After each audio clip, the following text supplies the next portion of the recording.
Welcome to IAG's Trade Talk. I'm sitting here at the Light and Wonder stand with a very familiar face for IAG, the great Ken Jolly.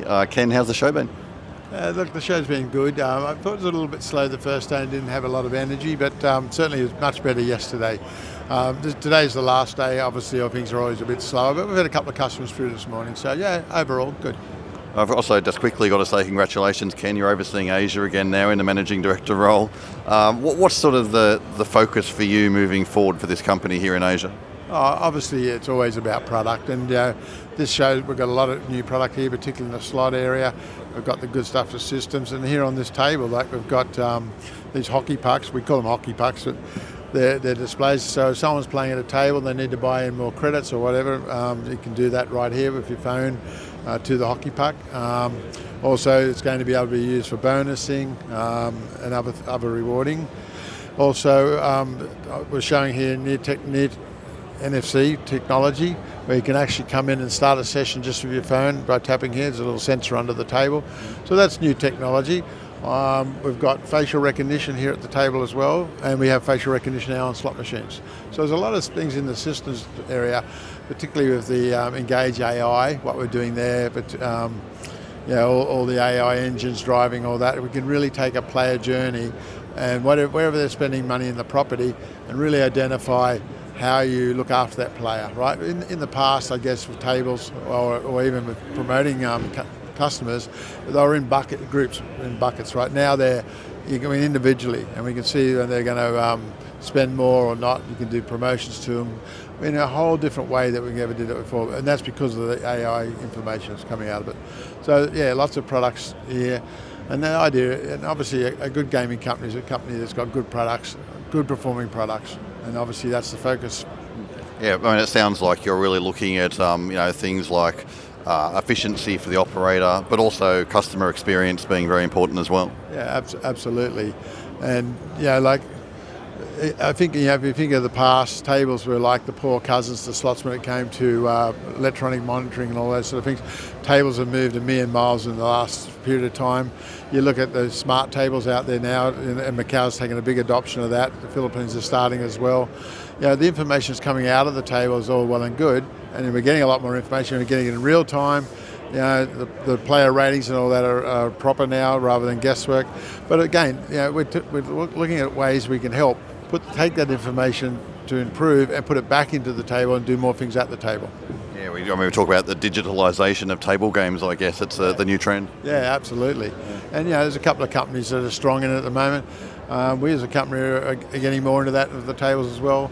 We're looking at how you bring a table, a live table, an ETG, shufflers and all that into an ecosystem, so things like that. It's just moving the whole needle in technology and giving the operators more information than they've ever had before, and giving it to them in real time, and giving it to them so where they can actually then use that to their advantage to help better understand their players and promote to their players and keep them playing. Now, in terms of new slot game titles, Ken, I know you've got quite a bit on the stand here this week. What's sort of been the focus for you? Yeah, so we've got Squid Game over here to my right. Netflix are about to bring out the next series, and it's a good time for us to launch that in Asia. We just launched a couple of properties in the Philippines. We'll be bringing it to the other markets in the next probably 8 weeks. We've got over here lightning gongs. It looks great, the artwork on it. It's very much a Chinese theme with the 3 gongs. I think it'll resonate well with the players. Further over there, we've got big flaming hot pots. Right, it's another feature-rich game all around Chinese food. Like spicy. You got spicy and yummy, and all these different food things. What else is there? Oh yes, Huff. We've had Huff and Puff out in the market. It's been doing very well. Now we have Huff and even more Puff. And if you look at that game in the US and you look at that game in the online space, it's one of our number one games. So we're very excited about that hitting the deck here very soon. So there's new. And Line Link. We've got Line Link as well. And with Line Link's quite interesting because it's a fairly simple game. Not a lot of features, but we think the maths on that will resonate quite nicely, particularly in the Macau market. I'm going to expand on two of those titles you mentioned, Ken, because they're quite interesting. I mean, as you say, the Huff and Puff series has been it's one of the most successful brands globally, but obviously a little bit new to Asia. Are you seeing some good results there, or what are your expectations on that brand? So the original version, we've got Huff and More Puff. It's mostly in the Philippines. Good numbers are coming out, quite strong.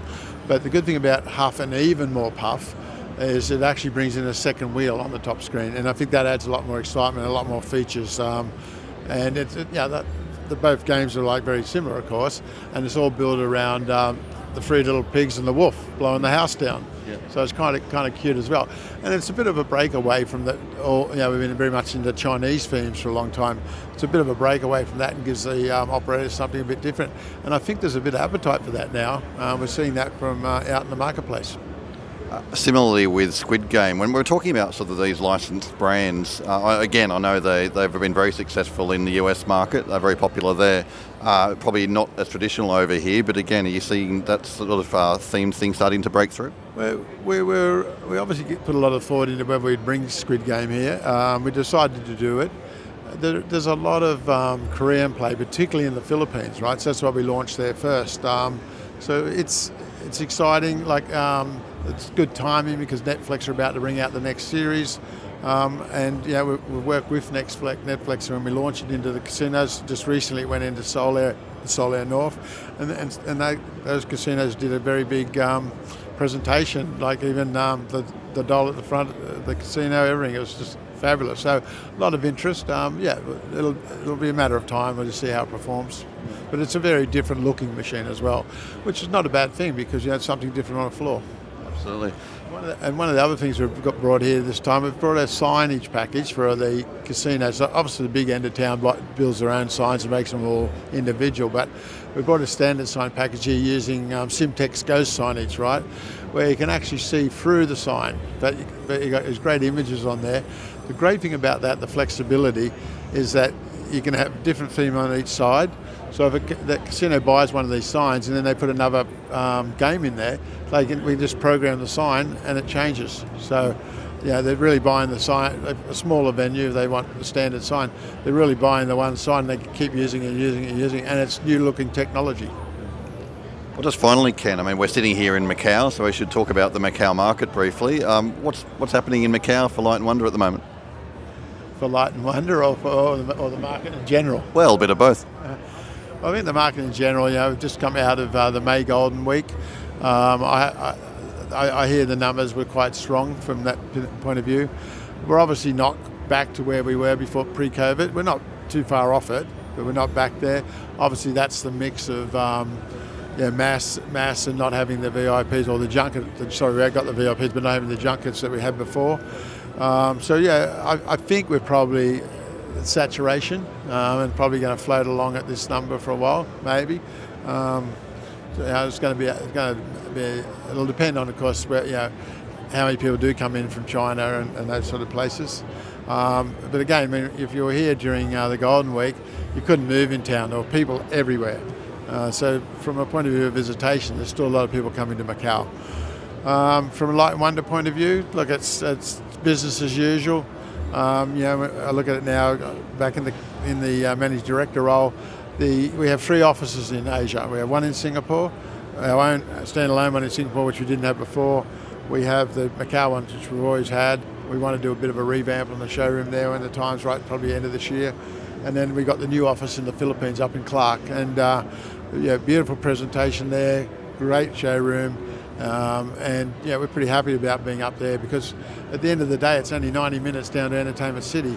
And again, you've got an airport there. You can fly anywhere in the world from, basically. If I want to go to Europe or I want to go to Japan, wherever, you can fly out of that airport, and it's simple to do. So we think that's a great home for us.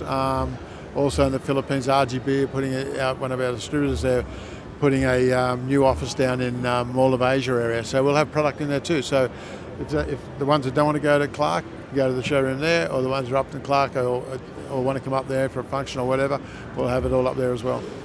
And it's really strong representation across Asia with those 3 offices too. Yeah, I'm particularly excited about that Philippines thing because Yeah, as I think you're aware, Padcor are going to privatise all their casinos this year, which is, between now and the end of 2027. It's very exciting. There's a lot of casinos out there that will be either auctioned off or some way it's going to be more commercial. There's going to be a lot of competition in the market, right? When you've got that number of casinos going from a mix of private and regulator or ones that are 100% regulated to all private, competition is going to be strong, and I think that market's got a lot of potential. Thanks, Ken. All right. Thank you. Good.